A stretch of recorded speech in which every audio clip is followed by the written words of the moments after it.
in your introduction, you said that you avoid conflict at all costs. Have you gotten better at tackling difficult conversations if you need to? Yeah, absolutely. Absolutely. And I think over the years, I came into Body First. Body First was born out of running away from conflict and running away from difficulty in previous job. And my son then was subsequently born and diagnosed with autism. And that threw me into a position where I had to speak for him and I had to advocate because he didn't really have agency for himself. So I was sort of thrown into situations where I had to call stuff out and say, look, this is the way it is. This is what he needs. This is what we need as a family. And this is not okay. And I learned very quickly to be able to call things out and to ask for our needs and his needs to be met first.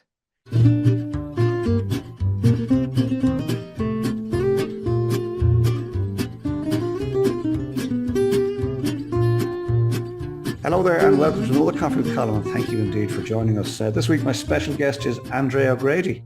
Andrea, you're very welcome to Coffee with Colm. Thanks for taking the time. And you said earlier we're up bright and early, but in fact we're up dark and early because it's 7 a.m. of a Wednesday in September.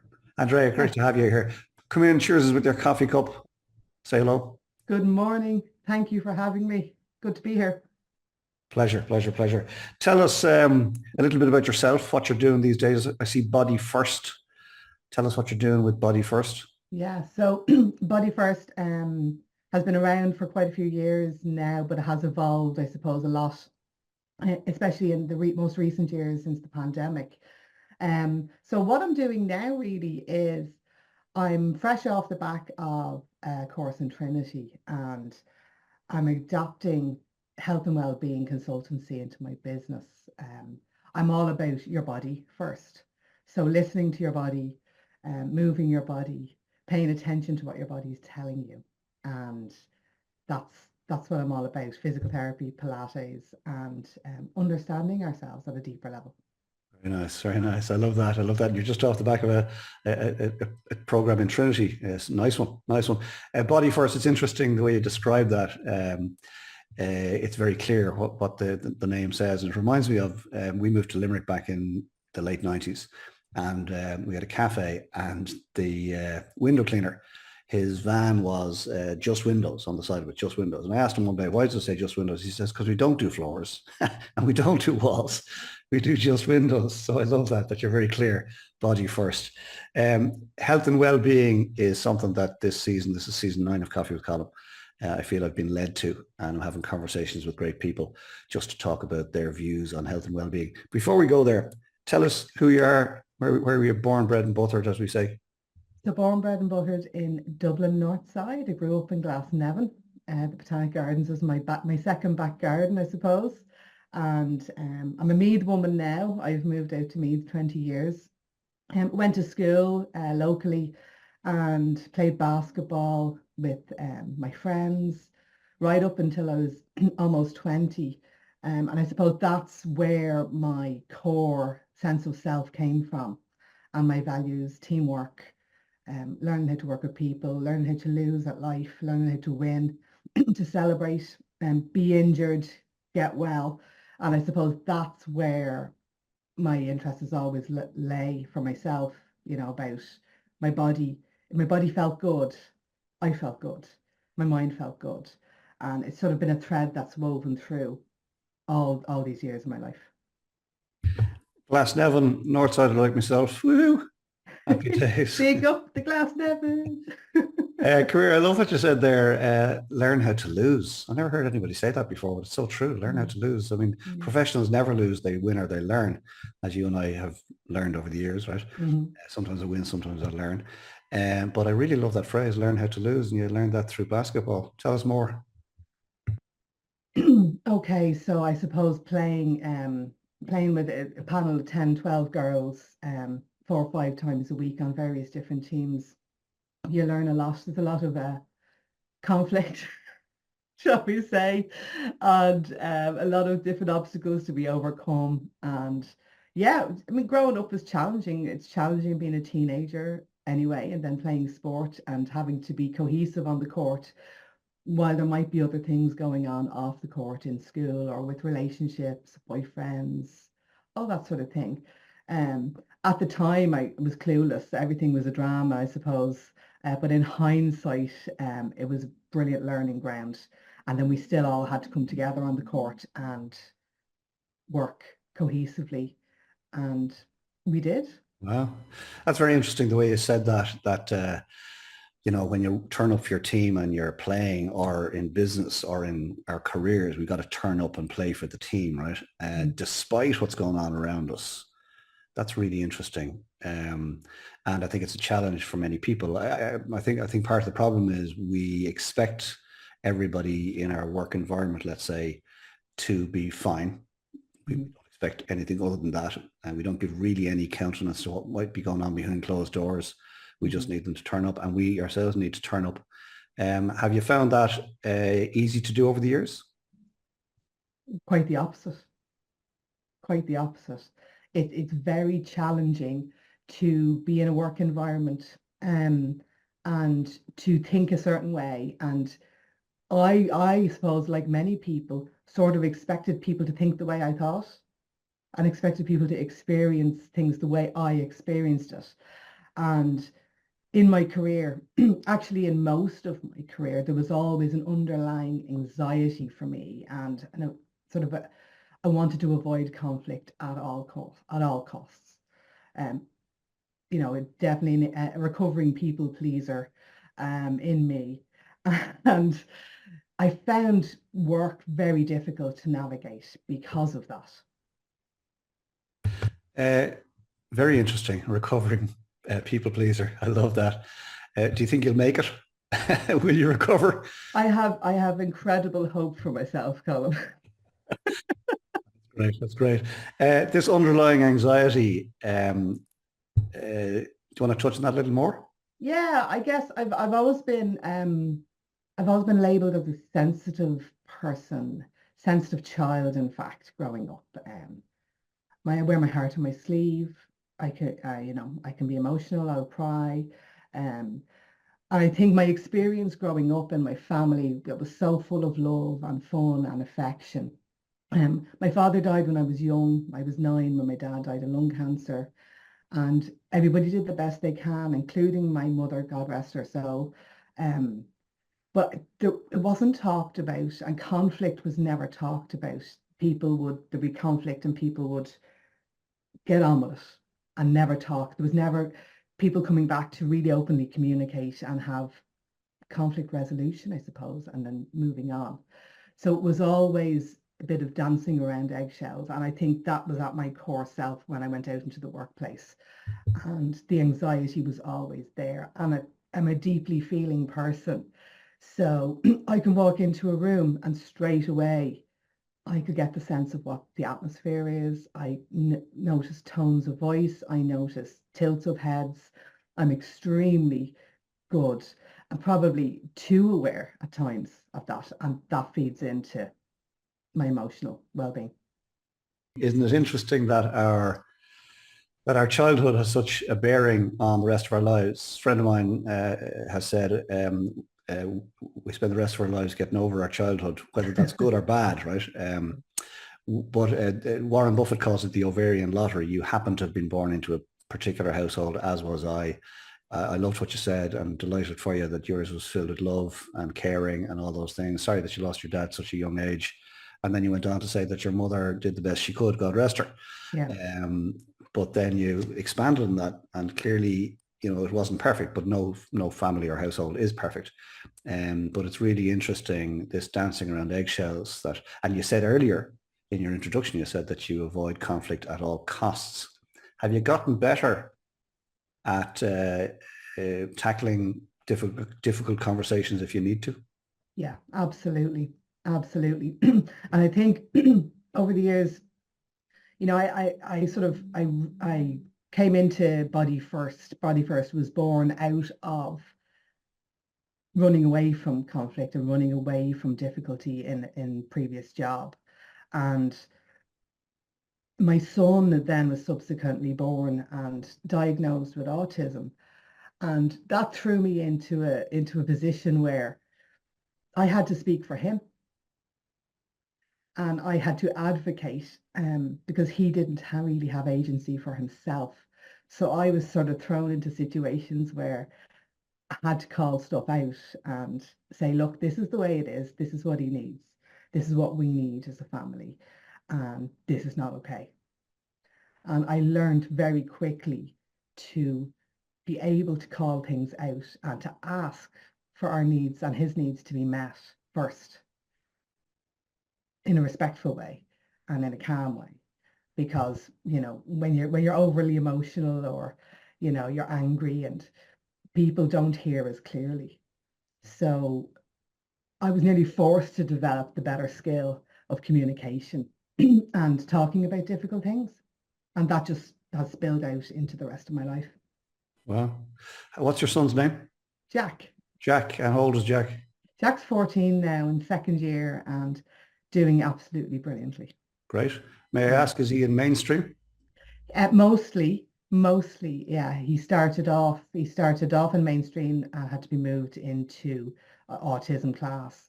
But now he's 70% to 80% mainstream in secondary Fantastic. and thriving. I'm delighted. Congratulations. We're back to the Thanks. ovarian lottery. We don't know what's coming down the track for any of us. But what's really interesting is Jack's condition is what has forced you to grapple with those earlier issues and step out. And in fairness, there's nothing as fierce as an Irish mammy. You know what I mean? Advocating for his or her, for her son or daughter, and in your case, advocating for Jack. So, Yeah. But you getting the supports now? Yes.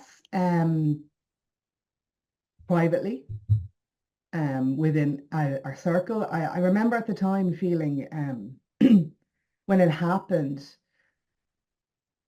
well, when the diagnosis came, it was, people talk about diagnosis and you shouldn't label your child. And there was a lot of conversation around that in my wider circle. But at the end of the day, he was clearly struggling and he wasn't thriving in his life. And as a result, neither were we. We were really struggling too. And I felt so lost and lonely. And nobody really got it because they didn't have skin in the game. So at the time, I said, you know what, I'll put out a call out on Facebook and just see, is there anybody locally to talk to who's maybe a bit ahead of me or in the same position. And the feedback was just, my messages just blew up. It was phenomenal. And we ended up with a parenting support group. We used to meet for coffee every month and we still do the odd time. There's a massive circle of moms and dads, but mostly mammies. And so even now, like 7-8 years later, it's just phenomenal support that I have. And the information, it's the access to the information and the knowledge, because there's always somebody who knows something or has a solution that you've never thought of. Well, somebody who might be listening to this, Andrea, and they're struggling in those early stages of a diagnosis, let's say, what would you recommend? Who could they go to? Could they reach out to you? Absolutely. Absolutely reach out to me. Autism Me the Loud as well. Jacinta Walsh, who set up Abacus School for Autism in Drogheda, is a phenomenal lady. So I have a very big network of people who I can put anybody in touch with. But I would say to you is, if you're feeling lost and feeling like giving up, that's completely normal when you get that news, and it's valid. And there's nothing to be ashamed of, and to reach out to someone like I did, just to say, I'm finding this really difficult, I need help. And I think that for everyone, anything that's challenging you in your mental health, in your life, it's really hard to ask, because I was an uber independent person. I wanted to be all and do all and, not be weak, seen as weak. But it's actually very strong and it's very courageous to ask. So I would implore anybody to just reach out. Great, great. Well, thank you for that. Have you other children? Jack is our one and only. Ah, lovely, lovely, lovely. Yeah, Special in every way. absolutely. That's fantastic, fantastic. Come here, be well, work well, live well. Your strap line that I picked up from your bio. I believe in it. I believe in it. I believe what you said earlier that if we're feeling good about ourselves, we can rock up and take on the world for a half an hour's time. um, or if we're not, it's the opposite, you know. So I'm fascinated by this, and of course we've all struggled. I struggle periodically with down days and down Yeah. moments, and just gotta stick with it and keep going. Um, Body first, tell us a little more about that and the work you do there. Yeah, so when I left my previous job as a buyer and product developer for a department store, I was burnt out. I was on the verge, I'd say, of becoming very mentally unwell. And it was very high, very intense, very tough culture to work in. And when I left, I had studied Pilates and I said, right, I'm going to start some Pilates classes. I'm going to get back into my body.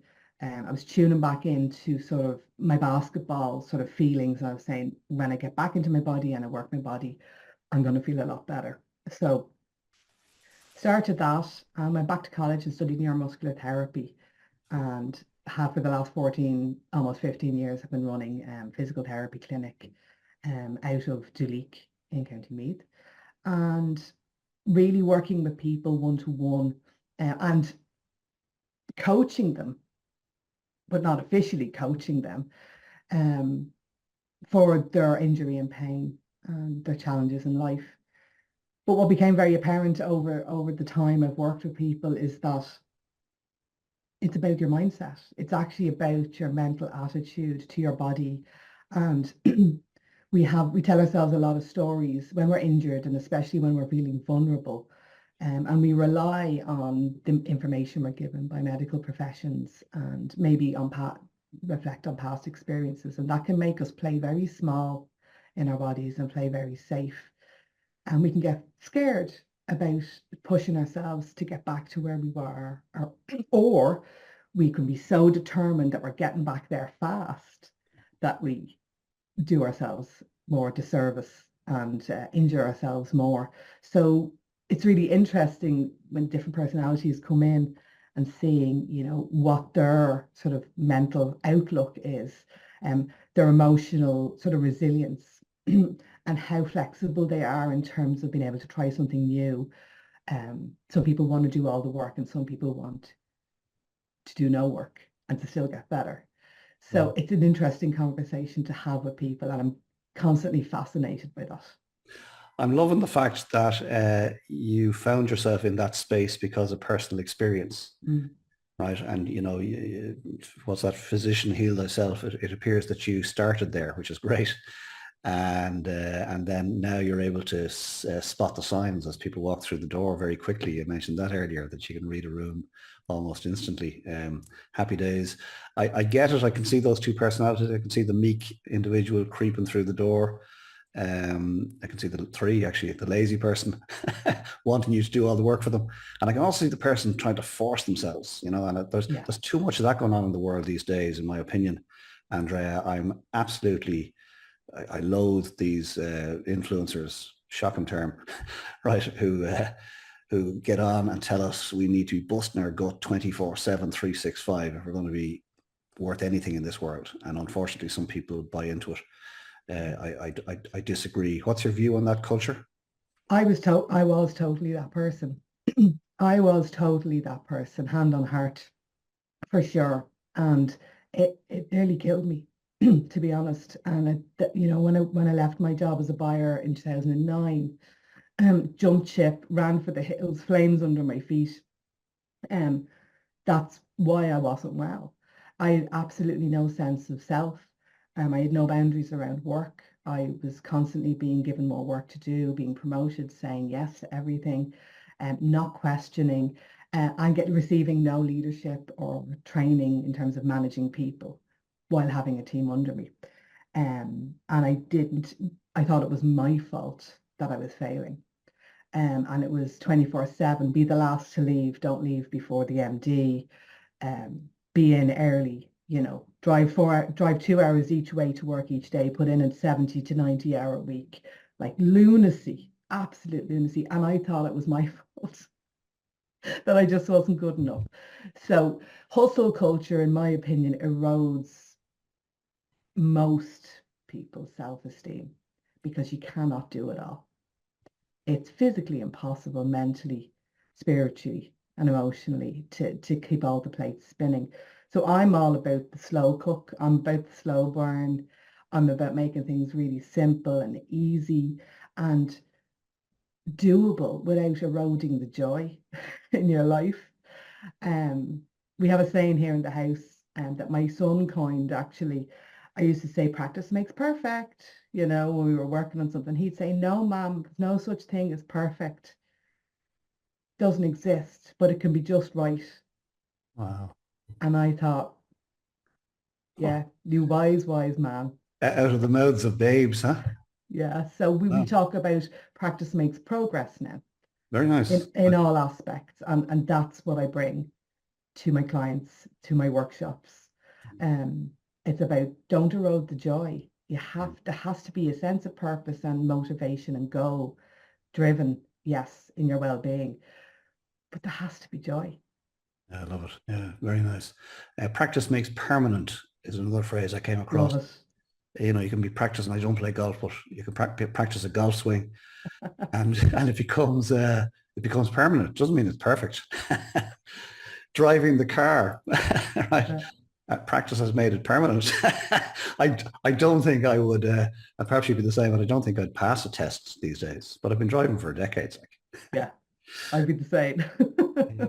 It sounds like Jack is a very wise young man.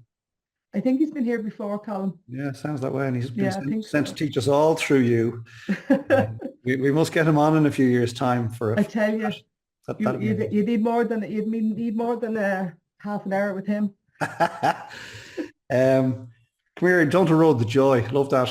Don't erode the joy. Yeah, I think too many of us do that. We don't count our blessings. We get up every morning and think, another day to put down. And you obviously don't live that way, thank goodness. I find myself, I suppose this is the awareness piece I talk about. When you build an awareness of yourself and you're able to recognize your emotions and recognize when tension is building or frustration or agitation. We all have different signs, and I talk about, what's your emotional weather like this week? Weather, where are you? And when I feel myself putting my foot on that accelerator and I starting to speed up and suddenly everything has to be done really fast, and that's my sign. I'm like, oh, okay. Oh, look, there you go again. Step back. And the culture that we live in, and I think the whole pandemic had a massive influence on that. Working from home, being able to access online was brilliant, but it bled into all aspects and we were on all of the time. And I think we're still trying to step back out of that in lots of ways. So that's my sign, is when I feel that I'm speeding up, I need to slow down, step back. How would somebody who's listening to this admit to themselves that they're redlining it? Because I think when we're redlining it, we often don't know. I think we're the last ones to know. Yeah, I think it's a habit. It's a habit and a practice that you foster and do it gently. A huge piece of the work I do involves talking about self-compassion and being mindful of how we show up around other people. And very often another sign could be, I don't know if you heard the saying, you get up in the morning and you go out to get a coffee and you've met an asshole, and then you go and you cross the road and this other asshole nearly knocks you down, and then somebody bumps into you, and of course they're another name, and all day long you've met all of these types of assholes. But in fact, when you go home and look in the mirror, there's only one and you're looking at them. Ouch. So uh, Ouch. when everybody is to blame and it's everybody else's fault, that's a real sign to maybe just look inside and say, Wow. what's going on inside of me that's making me perceive people in the world this way? And that was my sign. Far from perfect. Um, realized that very early in my life, but boy, did I try to be perfect for a very, very long time. And And life, are you not perfect, Andrea? I know, Colm, it's very hard to Listen. believe, Mm. do you know? And I mean, you know, I would think we probably two of us are probably the closest that you could get to So, that. well, yeah, feel sorry for other people, do you? But you know, like life is hard. Nobody escapes from difficulty. You know, I've learned that nobody. It's a roller coaster, and learning to accept that it is that, and letting go of everything being right, and letting go of everything having to be just so, I think gives a huge amount of freedom. And when you let go of that, you can become much more self-aware. Who do we do it for? Who do we try to be perfect for? I think for others, I think, you know, well, for me, it was for others. And it was about avoiding conflict and not being seen to be difficult or sensitive or disruptive, I suppose. But that doesn't mean I was never none of those things. I was, because what happened is I'd push it down and then it'd just explode out of me, and I couldn't regulate myself. And it still happens. It still happens. I have bad days. But, you know, when I speak about myself personally, it was for my family, it was for my friends.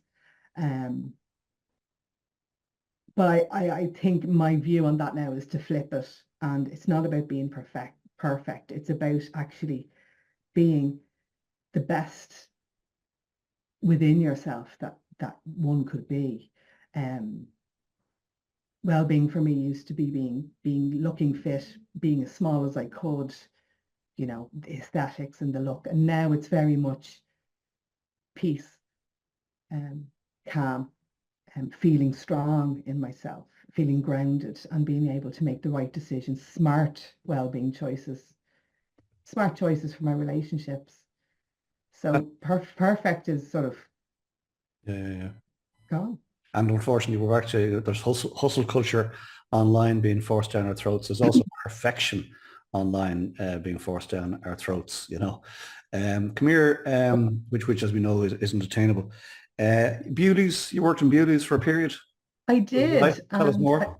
I did when I was in studying marketing college. I got a part-time job on that cashier desk in Bewley's in Mary Street, and I then worked on the hot counter and the coffee, and boy, do you learn fast on that shop floor. And in fact, Colm, we crossed paths, and I used to do some Sundays in Grafton Street.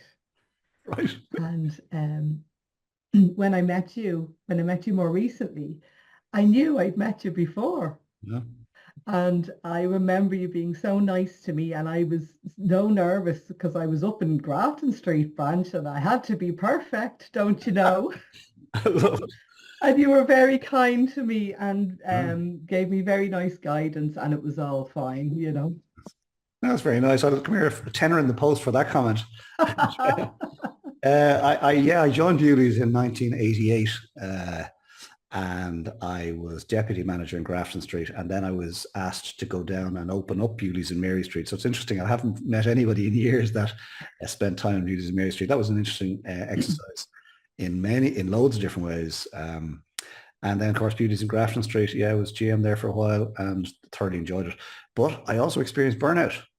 I got to a point 4 years into that job where I had nothing more to give, and Yeah. thankfully the organization promoted me sideways into a franchise role, and it led me on the journey which has ultimately led me to here today. And I'm a huge fan of the of Beauties. Yeah. In fact, this weekend coming, I'm meeting Paddy Campbell in Florence. He's a wonderful sculptor now. Don't know if you know that? Oh, didn't know. Oh, Fabulous. unbelievable! Yeah, check out Paddy Campbell's sculptor, and like a world class sculptor. He's got a a studio in Florence, and as it happens, I'm going there with my son at the weekend, so we're going to meet him and we're going to get a tour of the studio and all the rest of it. So Amazing. yeah, it's great. Which is interesting, all these years later that we all are able to retain those relationships, but they're different now. Yeah.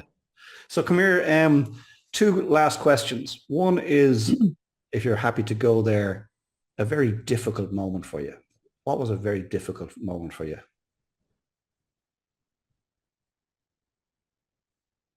Straight away, the one that comes to mind is sitting at my kitchen table with my husband Simon, and the psychologist delivering the news that we expected.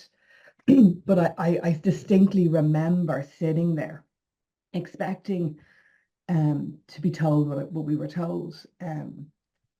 But I felt I couldn't breathe. I felt myself shutting down. I actually felt like my nervous system was being suffocated. That's the way I describe it. I felt like a bear had come in and lain on top of me and pinned me to the floor. And it was the most horrible feeling I've ever experienced in my life. And I've experienced many. But I decided at that time, I was like, I have a choice here. I have a choice to just lie here and feel powerless, or stand up and take one step forward and make the choice to work through this. And I did. Oh, congratulations, Boulabus. And then a very proud moment, your proudest moment. So many. It's very hard to choose. It's so hard to choose. I think making the decision, I remember handing in my resignation and then a month later leaving my job in buying and walking out the door. And I got into the car and the sun was shining and it was just, I could feel it on my skin, and I opened the window of the car and I put on the radio, and Don't Stop Me Now by Queen was on the radio. And I don't think I stuck to the speed limit that day, Colm. I was like, watch out, world, I'm coming, and then went like that for a few more years, But the feeling was I was so proud that I felt like I'd stood up for myself and taken ownership of my life again. Wow. Go you. Go you. Fabulous way to finish a wonderful conversation. Stay where you are. You're going to get the last word if that's okay.